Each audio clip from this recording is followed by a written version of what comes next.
Welcome back to Sip&Talk. So glad you could join us today. Great to have you with us again. We've got a really significant topic to unpack. You know, there's this really fundamental question, isn't there, that we all kind of grapple with. Who am I? Right. It sounds so simple on the surface, but our sense of self is just so deeply shaped by everything around us. History, politics, culture. It's really complex. Exactly. And today on the deep dive, we're going to tackle that, specifically this fascinating and, yeah, sometimes pretty fraught topic of identity in Hong Kong, Taiwan, and mainland China. We're going to try and unpack what's really driving these distinct identities. We'll look at some pretty surprising data, actually, and explore how these different stories, these narratives often clash. Yeah, our mission today is really to cut through some of the noise, present objective facts as we understand them, and help you understand the layers of meaning behind these identities. They're deeply personal, but also, let's face it, highly politically charged. We'll focus on what the latest info tells us about how people in these places actually see themselves and why that really matters. Okay, so let's dive into this. When someone just asks, are you Chinese? It feels like it should be simple, right? Yes or no. Yeah, seems like it. But what we found is it's just far from straightforward. Precisely. You really need to break it down. We think looking at 4 different layers helps, because depending on which layer you're talking about, the answer can change dramatically. Okay, 4 layers. What's the first one? So first up is the legal layer. This is all about nationality, sovereignty, the official stuff. Right. Passports, citizenship. Exactly. So for Hong Kong, legally speaking, most permanent residents are citizens of the People's Republic of China. That's under their basic law and the Chinese nationality law. Although, there are these special cases like the British National Overseas Status, the BNO. Okay, so that's Hong Kong. What about Taiwan? Well, for Taiwan, the Republic of China, the ROC, that's the government that effectively governs Taiwan and the surrounding islands like Penghu, Kinmen, Matsu. So residents there hold ROC nationality, the idea that they legally belong to the PRC. That's just never been established. It's simply not the legal reality on the ground. Got it. So legally distinct situations there. Okay, yeah. Layer 1, legal. What's next? Layer 2 is ethnic or ancestry. Think Han Chinese or Huarin. Okay, heritage, bloodline. Yeah, basically. And many people in both Hong Kong and Taiwan, they're perfectly willing to acknowledge this shared heritage, recognize the cultural ancestry. But, and this is really crucial, acknowledging that shared background does not automatically mean political allegiance to the PRC. That's a really important distinction people make. Right, you can share roots without sharing a political system. Makes sense. Okay, so legal, ethnic, layer 3. Layer 3 is the civic layer. Political community. This gets down to who do you pay taxes to? Who do you vote for? If you can, who do you owe your political allegiance to? Ah, okay. So this is about the political entity you belong to. Exactly. And for many in Hong Kong and Taiwan, their answer points right back to their local community. To Hong Kong itself or to Taiwan's democratic political system, not to Beijing. This is often where you hear that really strong assertion of being a true Hong Konger or Taiwanese, and often means not Chinese in the PRC political sense. Okay, that's a key distinction. And the final layer, number 4. Finally, you've got the cultural layer. Language, lifestyle, historical memory, shared experiences. Right, things that make a place feel distinct. Totally. Hong Kong, with Cantonese, its British colonial past, the common law system, that's a unique mix. And Taiwan. It has its own blend of local languages alongside Mandarin, plus this really unique history of democratization. These are just very different political and social paths compared to mainland China. Okay, so summing that up, when someone asks, are you Chinese? Right. There's really no single right answer. Not at all. It completely depends on which of these layers, legal, ethnic, civic, or cultural, you're actually talking about, or that the person answering is focusing on. That really clarifies things. Yeah. Okay, let's get into what the numbers actually say. Opinions are one thing, but recent surveys show some really interesting trends, don't they? They really do. The empirical data, especially for Taiwan, looking at data up to July 2025, it paints a pretty powerful picture. Okay. In Taiwan, the feeling of, I am Taiwanese, not Chinese, well, that's an overwhelming majority view. And it seems to be rising. An overwhelming majority. Yeah.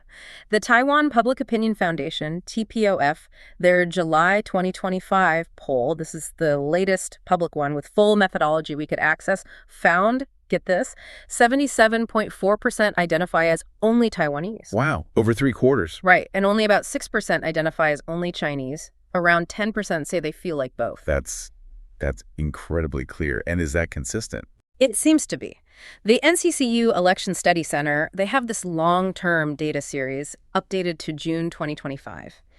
It consistently shows that Taiwanese identity has stayed above 60% since 2020. And the Chinese identity is hovering at historic lows, like single digits. So even with different polls, the picture is similar. I know some scholars sometimes question the way these questions are asked, right? Like single-choice questions. That's true. There are methodological debates, particularly from some mainland scholars. But even when you look at more granular surveys, ones with more complex scales, they still basically confirm the same thing. A Taiwan-dominant local identity is absolutely the mainstream view. That conclusion hasn't really been overturned. Okay, so why? What's driving this really strong trend, this feeling of Taiwan is not the PRC? Well, it seems to be a few things converging. Taiwan's democratization is huge, people voting in their own leaders. Then there's the perceived threat from China. You know, the military drills, planes flying nearby, cognitive warfare, which is basically like psychological ops. Right, constant pressure. Exactly. And also the Hong Kongification fear. People saw what happened in Hong Kong in 2019, 2020, and they don't want that for Taiwan. Plus, recent education policies in Taiwan also tend to reinforce that national identity, though fair enough, that does spark debates about potential political indoctrination. Okay, so a lot of factors pushing in that direction. Now, shifting over to Hong Kong, you said the picture is complex but also clear in its own way. Yeah, it is. The headline is, I am Hong Konger, consistently outnumbers I am Chinese, especially after the events of 2019. Okay. What do the numbers look like there? The latest full percentage data we have publicly from HKPRI, that's the Hong Kong Public Opinion Research Institute, dates back to December 2022. It showed about two-thirds, 66%, identifying as Hong Konger in a broad sense, versus about a third, 32%, as Chinese. Though getting recent full data can be tricky now, sometimes requires membership. Right. And other research. Pew Research did a survey in December 2023. They found something really interesting. People who identify primarily as Chinese were much happier with the current situation in Hong Kong, like 59% satisfaction. Compare that to those who felt they were both Hong Konger and Chinese, only 34% satisfaction. Wow, so your identity seems strongly linked to how you feel about the current system. Absolutely, and academic analyses from the last couple of years show this complex trend. The dual identity, feeling both Hong Konger and Chinese, it dropped sharply after 2018 during the anti-extradition protests, hit a real low. Yeah, I remember that. But then it rebounded somewhat by 2022. Now, that could mean a few things, maybe an increased incentive to say you feel Chinese under the political pressure, you know, or maybe the kind of people being surveyed changed because of emigration. That makes it harder to interpret. It does, but what's really striking is, even with all these complexities and the real challenges in measuring identity accurately under the national security law that came in 2020, the broad sense Hong Konger identity still significantly leads over the long haul. Later academic studies, they haven't shown a reversal of that trend. What they do show is that it's just getting harder to express these identities openly and harder to measure them accurately. Okay, so strong local identities in both places, but facing different pressures and measurement challenges. This brings us right to the heart of the clash, doesn't it? Where these different identities and viewpoints collide. Exactly. We can sort of break it down into three main narratives that are often in conflict. Oh, let's hear them. Narrative 1. Narrative A, you could call it. True Hong Kongers are not Chinese. Okay. And what does that really mean? It's generally not about denying ethnic or cultural roots. Many people saying this would still identify as Huaren or Han Chinese. Right, like we discussed with the layers. Precisely. Instead, it's a refusal to tie their political loyalty, their national sentiment, to Beijing's regime. It's a political statement. And this is strongest among younger people. Definitely most pronounced among the younger generation. For them, the anti-extradition movement, the national security law, those were major political turning points, real watersheds. The risk, of course, is that saying this publicly now carries a much higher cost. So you see this political expression going underground or moving into diaspora communities outside Hong Kong. Okay, that's the Hong Kong-centric view. What's the second narrative? Narrative M. Taiwanese are not Chinese. And this one is dominant in Taiwan. Overwhelmingly so. As we saw from the data, that 77% only Taiwanese figure that speaks volumes. It's deeply connected to Taiwan's democracy, the feeling of being threatened by China, the lessons people took from Hong Kong, and just the constant military pressure from Beijing. And again, even with those academic debates about how you ask the question, every credible survey method points to the same conclusion. Taiwanese local identity is now the primary way people see themselves. Okay, so 2 narratives focused on distinct local identities. What's the third one? The one that clashes with these? Narrative C. This is what you often hear referred to as the little pinks narrative. It essentially boils down to, you're all Chinese. You're just uninformed or brainwashed if you think otherwise. The latest information says you belong to China. Ah, right. The dismissal of the other viewpoint. Exactly. It dismisses those dissenting identities as just ignorant. But we can actually break down their common tactics pretty calmly. Okay, let's do that. What's the first tactic? Tactic 1. They consistently substitute ethnic or cultural Chinese for political or legal citizen of the PRC. They blur those lines we talked about earlier. Right, so they hear, I'm ethnically Chinese, and translate it to, I'm a loyal PRC citizen. Precisely. But as we established, Taiwanese hold ROC nationality, not PRC citizenship. And while Hong Kongers are legally PRC citizens, that legal status doesn't automatically create political loyalty or emotional identification with the PRC government for everyone. They're conflating different layers. Okay, conflating ethnicity with political citizenship. What else? Tactic 2. Using ideas like Greater China sentiment or, shared bloodlines to try and erase democratic self-determination. How so? Basically saying, we share ancestors, so your political choices don't matter as much. But modern national identity, especially in a place like Taiwan, it's primarily built on civic identity, shared political values, democratic institutions. The polls make that crystal clear. Ancestry doesn't override political reality for most people there. Got it. What's tactic 3? Tactic 3, questioning any unfavorable data using methodological arguments. Oh, that poll question was biased, or the sample size was wrong. The go-to move when the numbers aren't convenient. Right. And while methodology should always be examined, it's telling that so many different reputable institutions, NCCU, TPOF, Pew, HKPRI, various academic studies using different designs, all point in the same general direction. Strong Taiwanese local identity, resilient Hong Kong local identity. You can't just dismiss all of it as flawed methodology. Okay. And the last tactic. Tactic 4, and this is a really common one, mislabeling anti-CCP as anti-China. Ah, yeah. You criticize the government, you hate the country and its people. Exactly. Many Taiwanese and Hong Kongers take pains to emphasize they oppose an authoritarian regime, they oppose annexation, but they don't necessarily reject their cultural identity as ethnic Chinese. Blurring that line between opposing the party state and hating China is a deliberate rhetorical move to shut down criticism. Okay, that breakdown is really helpful. So let's dig into this imposed identity idea more. Why this need from Beijing or from these online nationalist groups, the Little Pinks, to force this singular Chinese identity onto Hong Kongers and Taiwanese? And maybe more importantly, why does it seem to backfire so often? Yeah, that's a crucial question. And this imposed identity, it's not just like random online anger. It's actually deeply institutionalized. It comes from multiple layers. The party, the state itself, the legal system, the education system, specific groups doing united front work, and then amplified by online nationalism. So it's baked into the system. It's not just fringe groups. Very much baked in. Look at the laws. The anti-secession law from 2005 just flat out states there's only one China, and both mainland and Taiwan belong to one China. It legally presumes all Taiwanese are PRC Chinese. Wow. Then there's the Hong Kong National Security Law from 2020. It effectively criminalizes political expressions that don't accept the idea that the nation equals the PRC. And the Patriotism Education Law from 2024. It explicitly formalizes loving the country equals loving the party and socialism. It directly links political loyalty to national identity. This whole legal structure creates immense pressure. So the law itself is trying to enforce this identity. Yes. And then you have policies like Xi Jinping's big initiative to forge a strong sense of community for the Chinese nation. The goal is explicitly to pull all ethnic groups, regions, even overseas Chinese, into one single unified narrative and those united front efforts. A key goal is literally stated as peaceful reunification of the motherland, which includes bringing Taiwan and Hong Kong fully into the fold, identity-wise, too. Okay. And how do the Little Pinks fit into this institutional picture?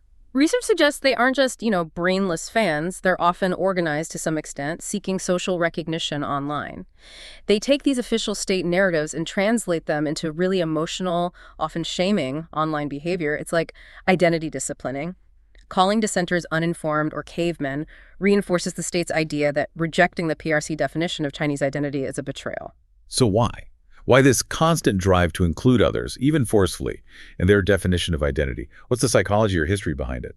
Well, there are a few factors. There's this deep-seated historical ideal of great unification, the idea that China should be one big entity.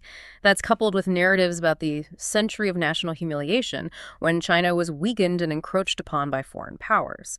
This creates a kind of psychological need to reclaim what they feel was lost, including territories and, by extension, the identities of people living there. A sense of historical grievance driving present policy. Partly, yes. And because love country equals love party has been so thoroughly institutionalized, rejecting the PRC-defined Chinese identity gets very easily framed as being anti-party and therefore anti-country.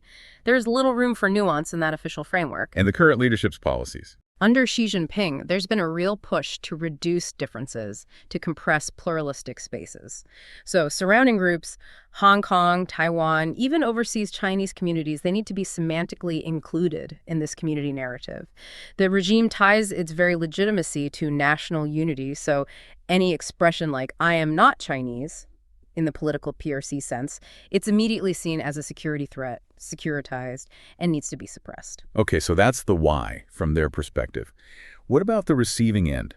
Why does this imposition, as you call it, backfire so spectacularly sometimes? Why does it cause such offense?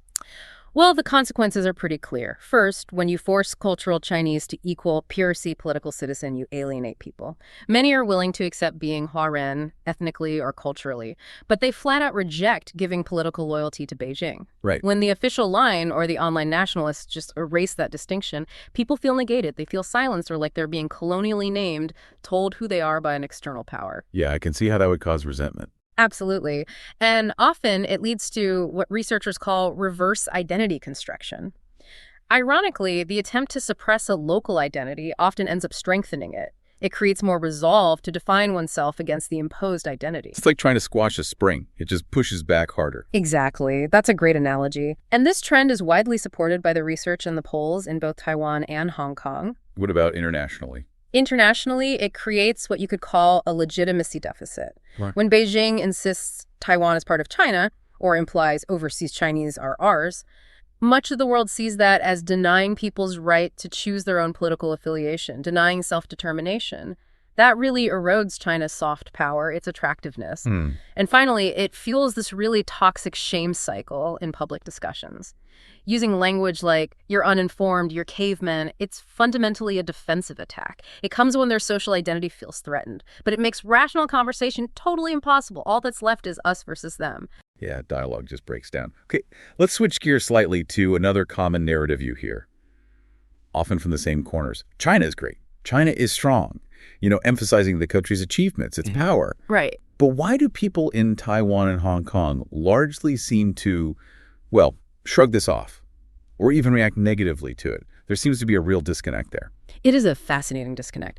Let's first think about why the little pinks or the official narrative emphasize this China is great, strong message so much. Okay. It's fundamentally a legitimacy project for the regime. The idea is to link the national rise, the country's success, to personal glory for its citizens. Remember that patriotism education law, it literally institutionalizes love country, love party, take pride in national strength. So feeling proud of China's strength is presented as a patriotic duty. Pretty much. And things like wolf warrior diplomacy, that very assertive, sometimes aggressive diplomatic style. That's a product of both official policy and popular nationalism online. Aggressive rhetoric often gets rewarded domestically, maybe with career advancement for officials, certainly with applause online for nationalists. The algorithms on social media platforms often amplify this stuff for the little pinks. Right, it creates a feedback loop. Exactly. And underlying it all is that great unification and anti-secession framework. We talked about the anti-secession law, the HK national security law. These laws legally define Taiwan and Hong Kong as part of China. So the implication is they should care about China's strength. They should feel proud. That's the institutional root of why it can feel like they're being forced to care. Okay, so that's why the message is pushed. But why does it largely fall flat, or worse, in Taiwan? Well, for Taiwan, the political community is already separate in most people's minds. Remember the numbers. Over 3/4 identify only as Taiwanese. Nearly 80% believe Taiwan, the ROC, and the PRC are not subordinate to each other. A huge 84% oppose one country, two systems. Right. So those numbers clearly show that China's strength just doesn't translate into wanting unification or liking Beijing's political system. For most Taiwanese, when they hear China is strong, what they really hear is China has more power to pressure us militarily, diplomatically, economically. So strength equals threat. For many, yes. It creates a fundamental conflict with their own democratic system, their way of life. So they either genuinely don't care about China's GDP figures, or they actively reject the implication that China's strength is somehow good for them. There's also been so much information warfare directed at Taiwan that while some studies show heavy TikTok users might be more susceptible, the overall societal trend is rejection of pro-China narratives.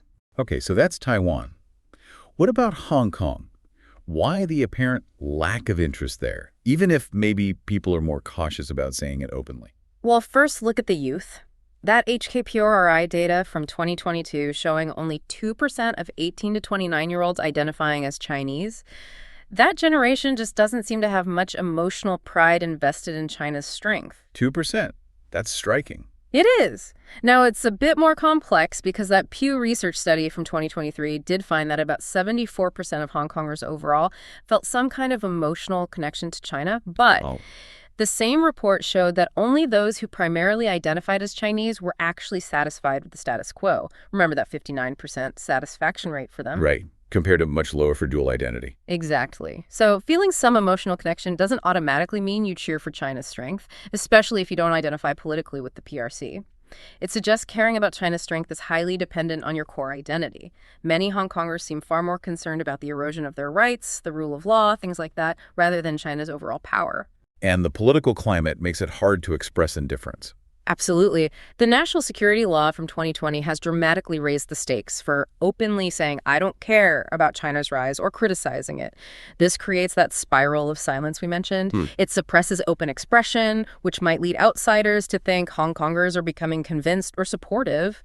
But the underlying gap between local identity and alignment with PRC political values likely persists. It's just much harder to see and measure now.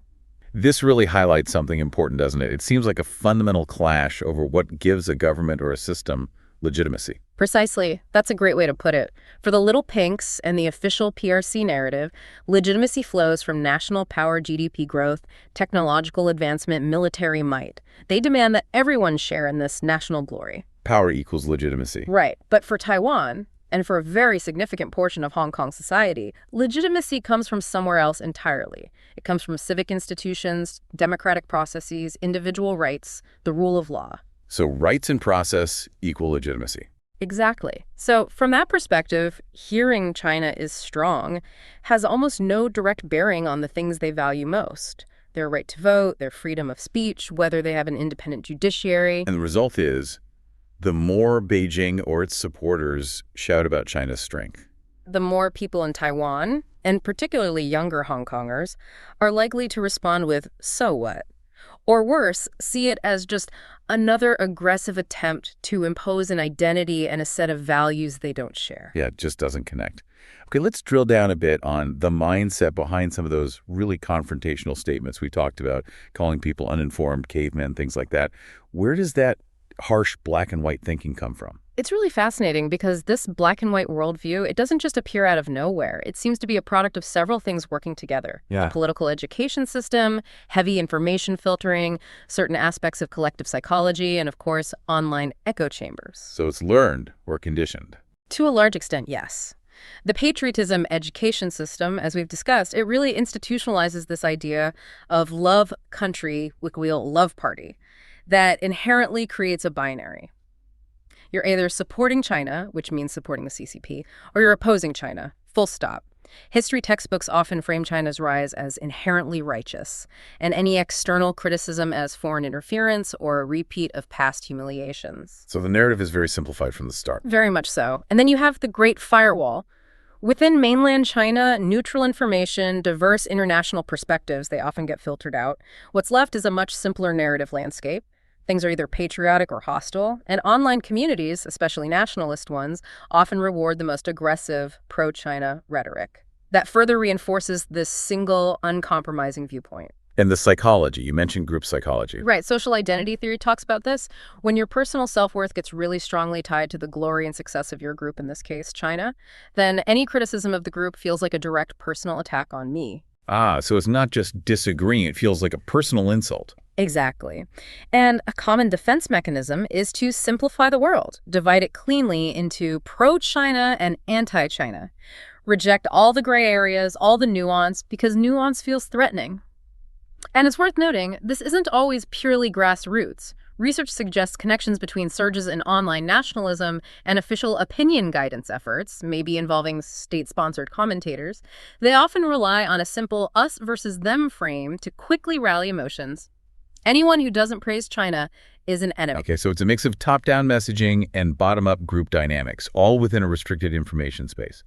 What happens when this black and white thinking runs into actual opposition? When people push back? This is where you often see that phenomenon we can call perpetrator-victim narrative reversal. Okay, what does that mean? It means when the little pinks, for example, get challenged maybe for imposing their identity or for being aggressive, they immediately flip the script. They accuse the other side of discriminating against Chinese people or insulting China or being racist. Ah, they become the victim in the story. Precisely. It completely derails the original point and traps the conversation in this really vicious cycle of accusation and counter-accusation. How do people in Taiwan or Hong Kong react to that specific tactic? Well, for many Taiwanese, the reaction is often frustration, like, wait a minute, we're saying we're fundamentally not part of your political system. You're the one constantly trying to impose this identity on us, erase our political reality, and then you accuse us of discriminating. This logic makes communication impossible. For them, it's about rejecting a political status they don't accept. It's not about discriminating against Chinese people as an ethnic group. Right, the accusation misses the point entirely. Exactly. And for many Hong Kongers, especially the younger ones who went through 2019, there's this strong desire to just draw a clear line. They want to distance themselves from that specific little pink brand of Chinese identity precisely because it's so black and white, so demanding of loyalty tests. It clashes completely with Hong Kong's more traditional embrace of diversity, openness, and maybe a more pragmatic approach. So this really shows why rational, nuanced conversation often just breaks down. It really does. If the mindset is essentially a closed loop, I am China, China is the party, therefore criticizing China or the party is attacking me personally, there's just no space left for middle ground, for understanding different perspectives. Wow. Okay, that was quite the deep dive into the complexities of identity in this region. It's so clear that identity isn't just about where you live or your ancestry. It's this incredibly complex mix of legal status, cultural heritage, and maybe most powerfully, where your civic and political loyalties truly lie. Absolutely. And if we summarize the data we looked at, up to mid-2025, the trend is remarkably clear. Especially in Taiwan, you have an overwhelming, still rising, and very distinct Taiwanese-only identity. Yeah, that 77% figure really stuck with me. Right. And in Hong Kong, while the situation is definitely more complex because of the political pressures and measurement difficulties, a broad Hong Konger identity still leads significantly, especially among younger people. In both places, there's just a consistent, significant disconnect from that narrative pushed by some nationalists that everyone automatically is Chinese in the PRC sense. So for our listeners, what does this all mean for you? If you encounter these kinds of discussions, maybe online, maybe in person, or see this kind of information, how can you respond effectively when faced with these kinds of imposed identities? That's a great practical question. Based on our discussion, maybe a few things could be helpful. First, you can try to consciously deconstruct the layers we talked about. Okay. You can acknowledge cultural or ethnic ties, maybe say something like, yes, I recognize my Huarren heritage, without automatically agreeing that this means you're a political citizen of the PRC or owe allegiance to Beijing. Separate the layers. Right. Use their own framework, but clarify which layer you're talking about. Exactly. Second, you could even gently point to their own laws. How would that work? You could say something like, look, your own government's laws, like the patriotism education law or the anti-secession law, clearly institutionalize political loyalty as part of national identity. Asking me to define my political identity based on your domestic law, well, that doesn't really respect my own political community or choices, does it? It reframes the imposition. That's interesting. Turning the tables slightly by using their own legal framework. What else? You can firmly insist on using civic, political, community language. Focus the conversation on Who do you pay taxes to? Who do you vote for? Whose constitution protects your rights? That's the political community you identify with. And make it clear that this is distinct from cultural background or ancestry. Define your identity by your actual political participation and rights. Precisely. And finally, and this is crucial, don't let your opposition to an imposed identity be misconstrued as being anti-China in an ethnic or cultural sense. Try to head off that common accusation. You can say, my issue is with political imposition, not with Chinese culture or people. That helps keep the discussion focused on political and institutional recognition, not devolving into accusations of prejudice. Those are really useful, concrete strategies. Okay, before we wrap up, let's leave our listeners with a few final thoughts to mull over, maybe extending beyond just today's discussion. Yeah, some food for thought. First, who truly gets to define your identity? Is it the law? Is it your culture? Or is it ultimately your own personal values and choices? And if a nation or any group tries to impose an identity on you, how would you react? How should you react? And building on that, what does true patriotism actually mean to you? Is it just unconditional praise for your country no matter what? Or does it involve the ability, maybe even the responsibility, to critically engage, to point out flaws, and to push for making things better? That's a big one. And maybe broadening out. In our modern world, which feels increasingly polarized sometimes, are we all maybe prone to falling into us versus them, black and white thinking in different contexts? How can we personally avoid becoming, another form of little pink, just with a different flag or cause? That's a sobering question. And maybe one last one, thinking about the future.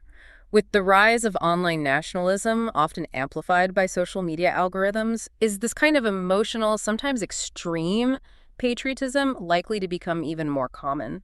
And how should societies that are often the target, like Taiwan and maybe Hong Kong's diaspora, navigate these constant online attacks without just getting dragged down into the same emotional mudslinging? Lots to think about there. Well, that was quite the journey through identity in Hong Kong, Taiwan, and mainland China. We really hope this exploration has given you a clearer picture, maybe some new ways to think about these incredibly complex and sensitive issues, and hopefully encouraged you to keep thinking critically. Absolutely. And just to reiterate, our aim here isn't to criticize or discriminate against any nation, any group, or any people. Not at all. Our mission is simply to provide objective facts and analysis as best we can for you to explore and really to encourage your own independent thinking. Definitely something to think about. All right, that's all the time we have for this deep dive. Thanks so much for joining us here on Sip&Talk. Always a pleasure. And hey, definitely subscribe to Sip&Talk wherever you get your podcasts. Also, check out our friend Mickey's YouTube channel. Seriously funny stuff over there. You should really go take a look. Yeah, don't miss out. Until next time.